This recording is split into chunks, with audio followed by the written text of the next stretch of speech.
वागर्थ संपृक्तो वागर्थ प्रतिपत्ते जगतः पितरो वंदे पार्वती परमेश्वर।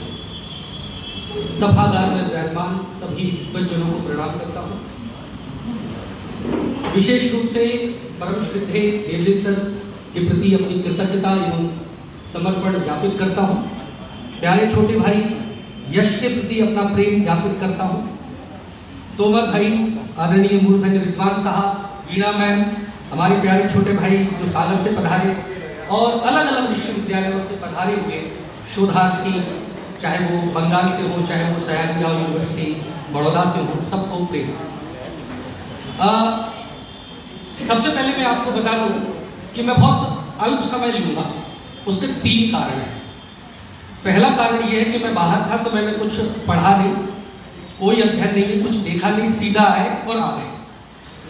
और आने का कारण और प्रयोजन ये है कि ये मेरे परिवार का प्रोग्राम है, ये मेरे घर का प्रोग्राम है, ग्वालियर का प्रोग्राम है। तो एक सदस्य के रूप में मेरी सहभागिता है, किसी वक्ता के रूप में मेरी कोई सहभागिता नहीं है।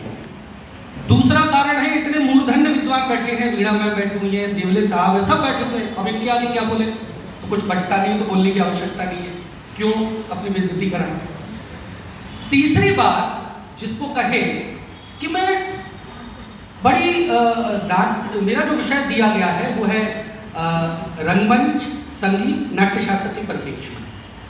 तो मैं जो समझता हूँ, मैं जो जानता हूँ, उतना मैं आपको बताऊंगा, और जो कुछ अच्छा होगा वो मेरे गुरुओं का होगा, जो कुछ कमियां रह जाए उनको आप मेरी अज्ञानता मानिएगा।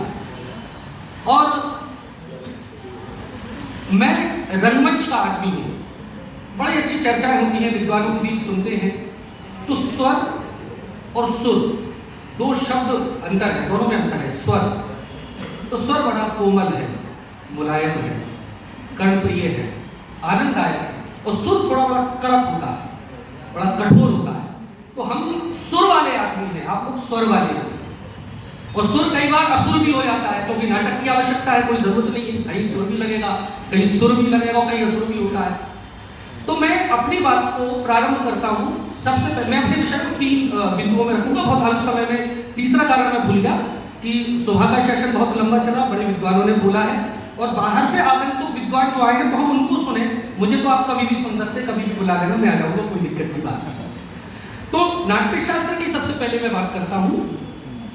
नाट्यशास्त्र की जो परंपरा है वो बड़ी अद्भुत परंपरा है, और नाट्यशास्त्र में कई श्लोक हैं जिनको हम कोडिंग डिकोडिंग करते हैं, और हमारे जो वर्तमान बच्चे बैठे हैं उनको समझ रहे होंगे कि हम सुनते हैं कि न तच ज्ञानम न तच शिल्पम न सा विद्या न सा कला नासो योगो न तत्कर्म नाट्यस्मिन् यन्न दृश्यते।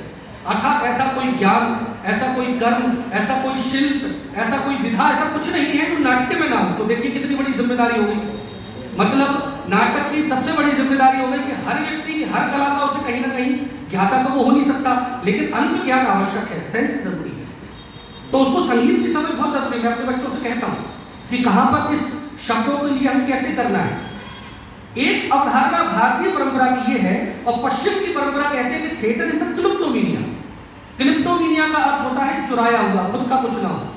तो देखिए दूसरी तरफ, एक तरफ नाटक कला ऐसी कला है, नाट्य कला कि संपूर्ण कलाओं का समावेश है, और दूसरी तरफ नाट्य कला वो है जिसमें खुद का कुछ है ही नहीं, हमेशा किसी न किसी से चुराया है, लिया है। अगर कोई संगीत का विद्वान है जिसकी संगीत में महारत है, जब वो नाट्य निर्देशन करेगा तो उसमें संगीत का प्रभाव दिखेगा। कोई अगर डांसर है, कथक, भरतनाट्यम या ओडिसी से पारंगत है, जब वो नाट्य निर्देशन करेगा तो नृत्य का प्रभाव दिखेगा। कोई चित्रकार है, पेंटर है, आर्टिस्ट है, उसमें उसका डिजाइनिंग का प्रभाव दिखेगा। आप नाम जानते हैं जो थिएटर से जुड़ी है, रॉबिन दास, M.K. रहना, ये सब इनके कारण देखिए। और मैं अपनी बात को यहाँ से शुरू करूंगा कि अगर रंग संगीत, नाट्य संगीत की परंपरा को पढ़ना है, समझना है, तो सबसे पहले मराठी नाट्य संगीत की परंपरा को प्रणाम करना चाहिए, वंदन करना चाहिए, अभिनंदन करना चाहिए। अब मराठी नाट्य परंपरा, हमारे कई आपस में चर्चाएं होती है तो ये बातें आ जाती हैं कि म्यूजिक वाले बच्चे थिएटर में क्यों जाएं। या थिएटर वाले बच्चे म्यूजिक में क्यों जाएं, या म्यूजिक वाले बच्चे डांस में क्यों जाएं। हम थिएटर वाले बच्चों को कहते हैं, सब बच्चों को कहते हैं कि आप राहुल देशपांडे को देख लीजिए, आप काले साहब को देख लीजिए, क्या अद्भुत गाते हो मंच पर, क्या मराठी अद्भुत अभिनय होता है। तो बिना संगीत के अभिनय तो हो ही नहीं सकता, वाचिक परंपरा हो ही नहीं सकती। पहला गुण तो हमें मराठी संगीत से सीखना चाहिए कि अगर बच्चे के पास स्वर नहीं है, भाव नहीं है, तो शब्दों की अभिव्यक्ति हो ही नहीं सकती। इसके बाद नाट्यशास्त्र को समझने का, बच्चों के लिए बात कर रहा हूं, समझने का तरीका है कोडिंग और डिकोडिंग। नाट्यशास्त्र को हम परंपरागत दृष्टि से समझें, अच्छी बात है, लेकिन अगर उसको हम कोडिंग और डिकोडिंग नहीं करेंगे तो नहीं समझ पाएंगे। कोडिंग डिकोडिंग नहीं करते तो क्या होता है, नाट्यशास्त्र को बड़ा कठिन बना देते, बहुत अद्भुत कला है, उसका महिमा वर्णन कर दिया, लेकिन समझ नहीं पा रहे, उसका प्रयोग अनुप्रयोग नहीं कर पा रहे। तो आप देखिए नाट्यशास्त्र में है क्या। नाट्यशास्त्र सारी चीजों की बात करता है, तो आप देखेंगे अंकों का बड़ा खेल है जो संगीत में होता है। 4 धर्म अर्थ काम मोक्ष, 4 पुरुषार्थ। इसके बाद कितने प्रकार के अभिनय, 4। नायक प्रकार कितने, 4। मूल रूप से नायिकाएं प्रकार कितनी, 4। रस के मूल भेद कितने, 4 का गणित आप लीजिए। नाट्यशास्त्र के 36 के 36 अध्याय में रिपीटेशंस हैं, जिनको हम संक्षिप्त भाषा में कहते हैं एकादश नाट्य संग्रह। रसा भावा अभिनय धर्मी वृत्ति प्रवृत्ति सिद्धि स्तुरस आत्मोद्यम गानम रंगत संग्रह। ये 11 चीजें हैं, लेकिन ये 11 चीजें रिपीटेशंस में आती हैं। मैं कुछ चीजें आपको बताना चाहता हूं, जैसे 4 मूल रस, श्रृंगार, वीर, रौद्र और विवश। 4 उनके आंगिक रस, कौन कौन से, हास्य, अद्भुत, विवश और करुण। 4 पुरुषार्थ, 4 रस, 4 आंगिक, 4 वृत्ति, 4 प्रवृत्ति। वृत्ति प्रवृत्ति सब समझ रहे हैं, जान रहे हैं सब, वृत्ति और नाट मात्रों। हम लोग सरल भाषा में अगर समझते हैं तो नाटक देखने गए और ये मालूम चल गया कि नाटक किस फॉर्म का है, नाटक में क्या प्रधान है, आंगिक प्रधान है, वाचिक प्रधान है, आहार प्रधान है या सात्विक प्रधान है, वो वृत्ति है। भारती, सात्वती, कैश्य और आरभटी। प्रवृत्ति, नाटक कहाँ का है, परफॉर्मेंस कहाँ की है, दक्षिणात्य है, औद्रमग्नि है, पांचाली है, कहाँ से आया है। इसके अलावा अगर आप देखेंगे तो 3 प्रकार के रंगमंडप का कंसेप्ट है, 3 प्रकार के उनके साइज हैं, और आप देखेंगे रंगमंच के मूल तत्व ही 3 हैं, अभिनेता, नाटककार या कवि, महाकवि, और तीसरा दर्शक। तो देखिए 3 रंगमंडप, 3 उनके साइज, 3 रंगमंडप कौन से, विकृष्ट, चतुरस्र, त्रयस्र, फिर उनके 3 ज्येष्ठ, मध्यम और कनिष्ठ, फिर उनके 3 अपने अभिनेताओं के प्रकार हो गए, अनुव्याहरण, अनुकृति और अनुदर्शन। आप ये 3 कंसेप्ट देखिए, फिर 5 का आंकड़ा देखिए, 5 अवस्थाएं, 5 अर्थ प्रकृतियां, 5 संधियां। तो आप देखेंगे नाटक मूल रूप से कोडिंग डिकोडिंग का खेल है। अगर आप इसकी कोडिंग और डिकोडिंग को धीरे धीरे समझेंगे, जिसको मैं अपने बच्चों को कहता हूं कि नाट्यशास्त्र को समझने के 2 तरीके हैं, एक यथार्थ पक्ष और एक उसका भावनात्मक पक्ष। मतलब एक भरत मुनि जो कह रहे हैं वो वाली बात कि भरत मुनि ने कहा कि 5 जब उनके शिष्य अनध्याय के समय भरतपुत्र उनके गुरुजी के पास आए और उनसे पूछा कि आपने नाट्यशास्त्र नामक जो ग्रंथ लिखा वो क्यों लिखा, ऐसे 5 प्रश्न किए, कथम उत्पन्न किम उद्देश्य किम प्रयोग सत्यम लाभार्थम। तो भरत मुनि के वो 5 प्रश्नों के जवाब में पूरा नाट्यशास्त्र मिलता है, और जिसमें कहते हैं कि भरत एक व्यक्ति है, अनेक व्यक्ति है। अब ये डिकोडिंग, क्योंकि हमारे यहाँ दोनों परंपराएं हैं। हमारे यहाँ भरत एक व्यक्ति विशेष का नाम नहीं है, भरत एक परंपरा का नाम है। ये अलग दर्शन है, कोई कह रहा है एक परंपरा है, कोई बात नहीं। यहाँ प्रश्न ये पैदा हो जाता है कि एक ही व्यक्ति नाट्यशास्त्र अपने जीवन में कितना बड़ा ऐसे कैसे लिख सकता है, और अगर अलग अलग व्यक्ति लिख रहे हैं तो फ्लो क्यों नहीं टूट रहा है। अलग अलग, हर व्यक्ति की राइटिंग अलग होती है, हर व्यक्ति की शैली अलग होती है, लेकिन कहीं फ्लो ब्रेक नहीं होता है। तो ये नाट्यशास्त्र को समझने का तरीका है। इसके बाद नाट्यशास्त्र की मूल परंपरा में 3 दर्शन है, एक ब्रह्मा की परंपरा, एक महाशिव नटराज की परंपरा और एक भरत की परंपरा। इसी संदर्भ में वर्तमान को मैं जोड़ता हूं कि नाट्य मंचन आज जो हो रहा है वो भी 3 स्तरों पर हो रहा है, वस्तु के आधार पर, शिल्प के आधार पर और रंग शिल्प के आधार पर। आप सबको जानकारी होगी, सभी मूर्धन्य विद्वान बैठे हुए हैं, कि लगभग 9वीं शताब्दी तक नाट्यशास्त्र ग्रंथ हमारे पास विलुप्त हो गया, एक लंबे कालखंड तक नहीं मिला। उसके बाद की जो टीकाएं थी, अभिनय दर्पण है, दश रूपक है, नाट्य तरंग है, नाट्य दर्पण है, नाट्य प्रदीप है, वो मिली, और उनके बाद नाट्य को रिकॉर्ड किया गया, तो उनके माध्यम से हम नाट्य को समझे। अब कुछ विषय पर मैं चर्चा कर लेता हूं कि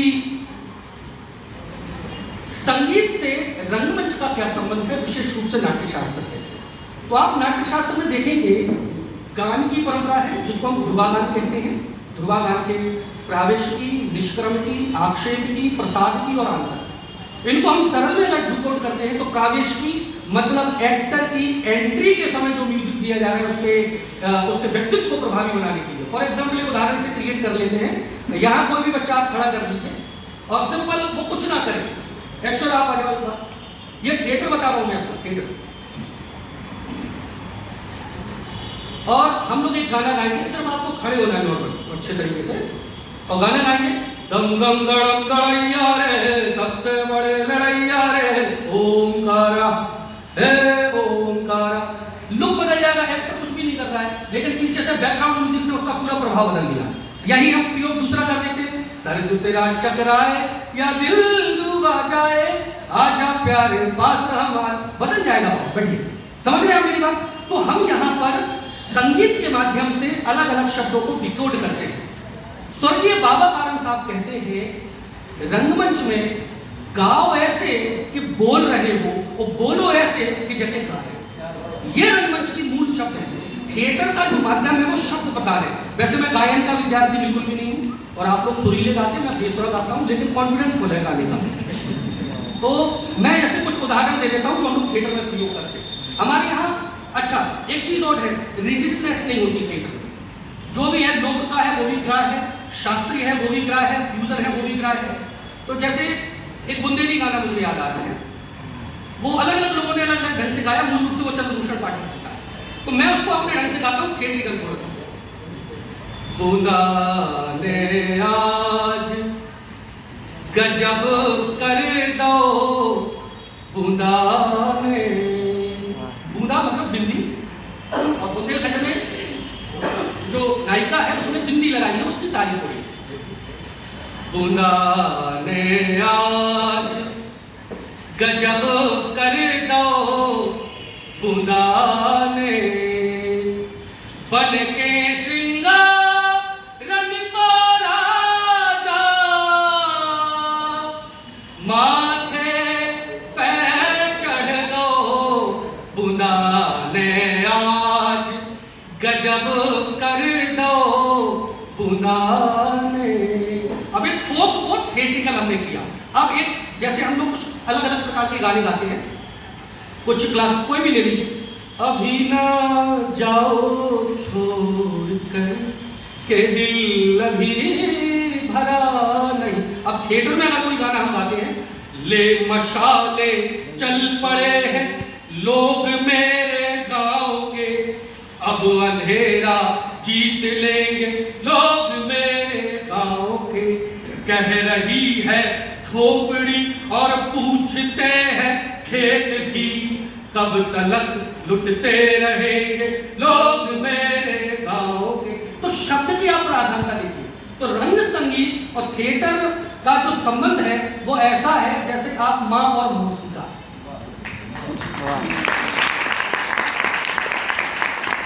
तो यहाँ अगर हम संगीत की बात करें तो संगीत माँ है और थिएटर मौसी है। उसका कारण ये है कि जब तक माँ को नहीं आप समझोगे, मौसी बाद में समझ आएंगे। तो किसी भी जो रंगमंच के हमारे विद्यार्थी हैं उनके लिए संगीत की स्वर, लय, ताल, शब्द मालूम होना चाहिए। और आप देखिए 1965-70 का जो दशक था, किशोर कुमार साहब का दशक जो था, वो सब थिएट्रिकल म्यूजिक है, बेसिकली सब विद्वान बैठे हुए हैं और वार्तालाप हो रही है। कुछ कहा नहीं, कुछ सुना नहीं, संवाद है भाई, वार्तालाप है और वार्तालाप का ही म्यूजिक है। तो संवाद आप देखिए, जितने भी रंगमंच के हमारे जो थिएट्रिकल म्यूजिक है, विशेष रूप से वो भाव की ज्यादा शब्द पर भाव हम प्रेषित करते हैं। और अगर शब्द प्रधान नहीं, क्योंकि अगर सुनाई नहीं दे रहा है, जैसे एक उदाहरण नौटंकी, रामलीला या पारसी शैली का हम ले लें, किसने समुद्र में जल फेंका, किसने किया है पाप, किसने तुझे पैदा किया, कौन है तेरा बाप। यहां पौध आके पूरा आप शब्द के दांत देखते हैं। तो इस ढंग से हम थिएटर म्यूजिक का प्रयोग करते हैं। तो प्रावेशिकी प्रवेश के समय, निष्क्रमकी एग्जिट के समय, आक्षेप की कोई गलती भूल चूक हो गई, आंतर कोई लय परिवर्तन है एक अंश के दूसरे अंश के बीच में, प्रादेश की, आक्षेप की, निष्क्रम की, प्रसाद की और आंतर। ये 5 प्रकार के ध्रुवा बेसिकली पूरे डिपेंड ऑन बैकग्राउंड म्यूजिक पर डिपेंड है जो हम थिएटर में यूज करते हैं। इसके अलावा 19 चरण की पूर्व रंग की परंपरा है। पूर्व रंग की पूरी परंपरा जिसमें वाद्य यंत्र के ठीक करने से लेकर बैठने तक वो सब थिएटर म्यूजिक की परंपरा है जिसको हम वहां से जोड़ते हैं। और जैसे मैं अपनी एक नाटक का उदाहरण देता हूँ, ज़्यादा बोल गया, ज़्यादा बोलना था कम। जैसे एक मैंने आप गुरुओं के आशीर्वाद से महावीर चरितम हमारे ग्वालियर अंचल के पवाया के पास में महाकवि भवभूति का बहुत बड़ा बैंड है, ग्वालियर नगर जाना जाता है, और भवभूति के 3-4 नाटक मैंने किए हैं। और आपको जान के प्रसन्नता होगी कि संस्कृत भाषा में भी किया है, हिंदी भाषा में भी किया है और मराठी में भी किया है, और तीनों की बच्चों की प्रस्तुतियां हमारे इन बच्चों ने रही। लेकिन उसमें जो चीज कॉमन थी वो थी उसका म्यूजिक। जैसे जब हम हिंदी करते हैं तो बुंदेली गीत उसमें प्रयोग करते हैं कि बने दूल्हा छवि देखो भगवान की, दुल्हन बनी सिया जान की, जैसे दूल्हा अब बिहारी तैसे ही दुल्हन जनक दुलारी, जाऊं तन मन से बलिहारी, मन सा पूरन भई सबके अरमान की, दुल्हन बनी सिया जान की। अब संस्कृत में किया तो भाषांतर किया, म्यूजिक नहीं बदला। कवरो भगवत श्री रामचंद्र दाशरथी वधो प्रिया सिया जान की, प्रातो राजा जनक द्वारम तेन साहेब राजकुमारा, दृश्वा बहु मंगल चारा, धमयति तुमुल गान वादन रत्न नर्तकी, वधो प्रिया सिया जान की।